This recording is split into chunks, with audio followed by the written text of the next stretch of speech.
Before they even told me that I had sarcoma cancer, they considered that I had like a thyroid issue, a thyroid problem. So they told my mom that they were going to remove at least the left thyroid because that one wasn't as small as my right thyroid. After they removed my thyroid, I thought I was going to this appointment just for a follow-up to pretty much just tell me everything is good. They took out my left thyroid, everything is fine, but no. The doctors began to tell me that they found sarcoma cancer behind my thyroid, the size of an orange. Get ready with me while I tell you how I had sarcoma cancer, how I found out I was diagnosed with sarcoma cancer at the age of 17 while I was in my senior year of high school. I am in my late 20s. This was many, many years ago. I was diagnosed with sarcoma cancer. So this video is long overdue. God had placed it on my heart that I was gonna be rebranding and how I needed to be a little bit more vulnerable. So here I am sharing a video that is long overdue. Let's get into it. So lo and behold, I was in high school. I was actually in a elective class at the time when classmates started to get suspicious about how enlarged my neck was at the time. But as a mother always knows, my mom already knew. She was telling me that I was coming home from school and I was sleeping for long periods of times, and I would just kind of just letting her know, like, Mommy, I'm okay. As you know, I get up super early in the morning to catch the bus, and I'm just tired. Like, I've been at school all day and I'm just tired.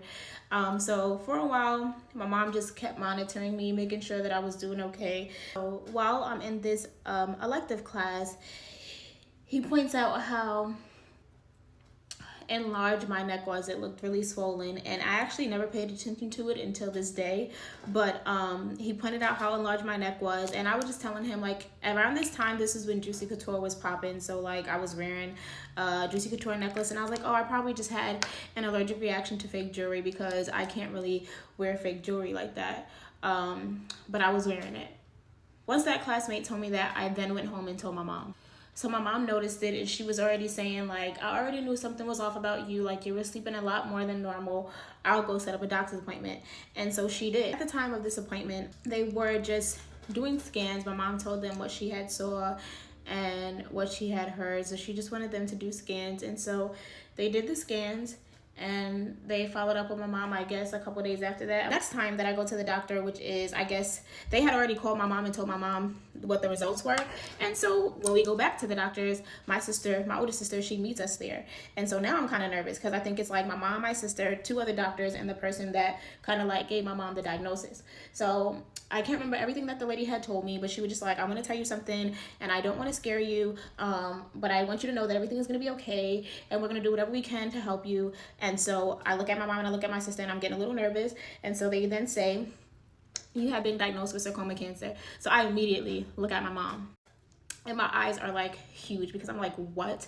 I'm 17. I'm in my senior year of high school. I am only a couple months away from graduation. And like, what is even happening right now? And like, the last time that we had a loss in the family, it was my grandmother, my mom's mom, who passed away from lung cancer. So I'm just like really, really confused. Like, I don't know what's actually going on right now. So I was like, they were like, do you need a moment? And I said, yeah. So I just went to the bathroom, and I was just like staring at myself, looking all over at my neck.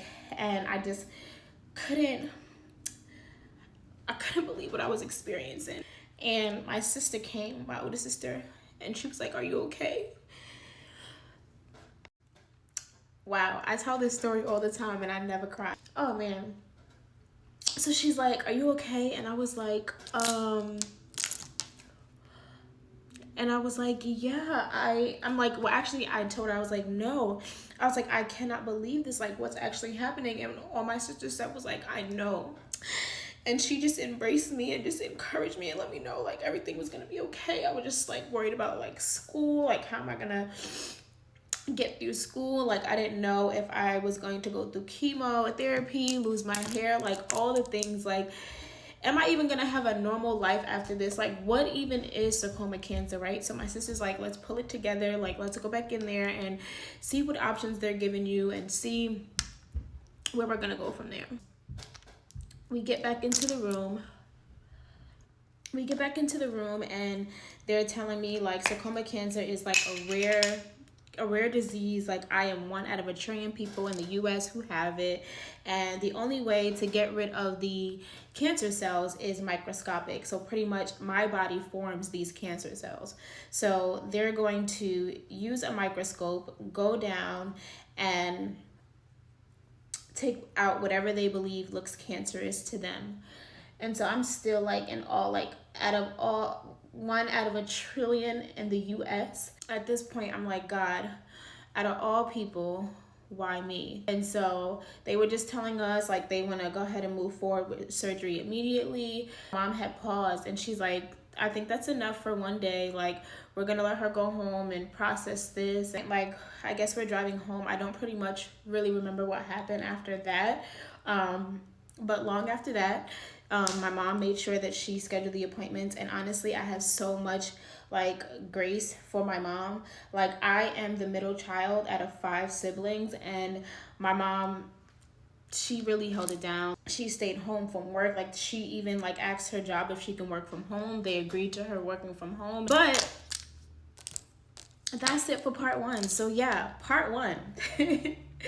At the age of 17, little old Anaya Jane was diagnosed with cancer in her senior year of high school. I always have so much gratitude because God is truly amazing. Like, not just because he spared my life, but even living up until this point, he has truly just blessed me, covered me, my kids, my family, and I am just in awe of his faithfulness and his love. But this is part 1, and just come back for part 2 because I will be uploading it soon. Until the next video, bye.